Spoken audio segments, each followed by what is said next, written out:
দেশে বহু পীর মাশায়েখ আছেন যারা দ্বীনের খেদমত করে যাচ্ছেন।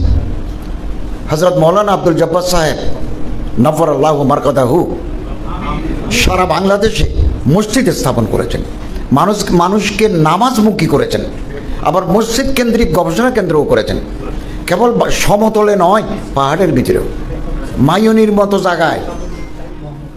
আমি রহমান রহিম নাহমাদুহু ওয়া নুসাল্লি আলা রাসূলিহিল কারীম, আম্মা বাদ।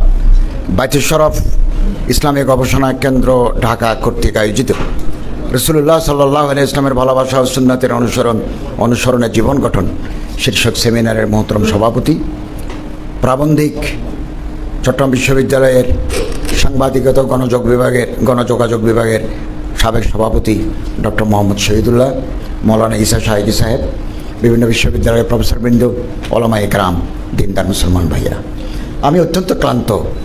আমি গতকাল ছিলাম নোয়াখালী, ত্রাণ বিতরণ করেছি। সকালে আবার লক্ষ্মীপুর গেছি, লক্ষ্মীপুরের 3টা স্পটে ত্রাণ দিয়েছি।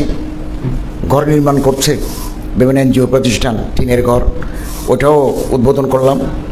এরপরে এসে বাসায় যাই নাই, গোসলও করি নাই, দুপুরের খাবারও খাই নাই। মন্ত্রী পরিষদের বৈঠক ছিল, এই 3টা থেকে 6টা পর্যন্ত এটা শেষ করেছি। এরপরে আমি ছুটে এসেছি বাইতুশ শরফ ইসলামী গবেষণা কেন্দ্রে। বাইতুশ শরফের সাথে আমার একটা কলবি রিশতা আছে, কারণ এই দেশে বহু পীর মাশায়েখ আছেন যারা দ্বীনের খেদমত করে যাচ্ছেন।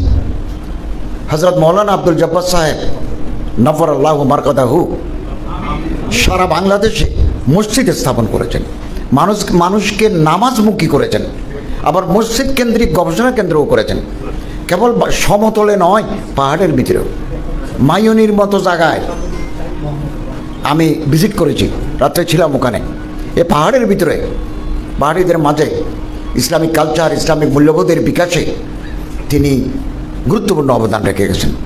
তিনি যখন সারা বাংলাদেশে মসজিদ তৈরি করেন, আমি ওনার বাড়িতে গিয়ে দেখি ওনার বাড়িটা মাটির। এরকম জনদরদি, মোবাল্লিক এবং রাহবরে উম্মাহ এই জাতীয় মানুষ দুনিয়াতে খুব কম, এবং এই সমস্ত মানুষ আস্তে আস্তে হারিয়ে যাচ্ছেন। আরব কবি বলেছেন না যে আমরা যাদেরকে হারিয়ে ফেলছি, জামানা এরকম মানুষ আর জন্ম দিতে ব্যর্থ হবে। হাই হাত আল আয়াতি জামান, ওই মানের মানুষ এখন আর তৈরি করে না। এবং আমি রাষ্ট্রীয় দায়িত্ব পাওয়ার পরেই প্রথম দিন চট্টগ্রামে গিয়ে বাইতুশ শরফ গেছি, এবং বর্তমান পীর সাহেব হযরত মৌলানা আব্দুল হাই নদভী সাহেব, জেতুল মালিক দেখা করেছি, এবং বাহরুল উলুম হযরত মৌলানা কুতুবউদ্দিন সাহেব, হযরত মৌলানা আব্দুল জব্বার সাহেব রহমতুল্লাহ আলাইহি ওনাদের কবরও জিয়ারত করেছি। তো এই প্রতিষ্ঠান মৌলানা ঈসা শাহিদি আমার একেবারে ছোটোকালের বন্ধু, এই প্রতিষ্ঠানের সাথে যুক্ত আছেন।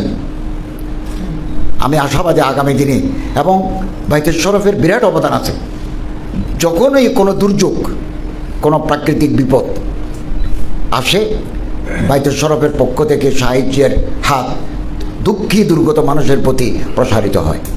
সবসময় কোভিড-19-এর সময় ওনারা করেছেন।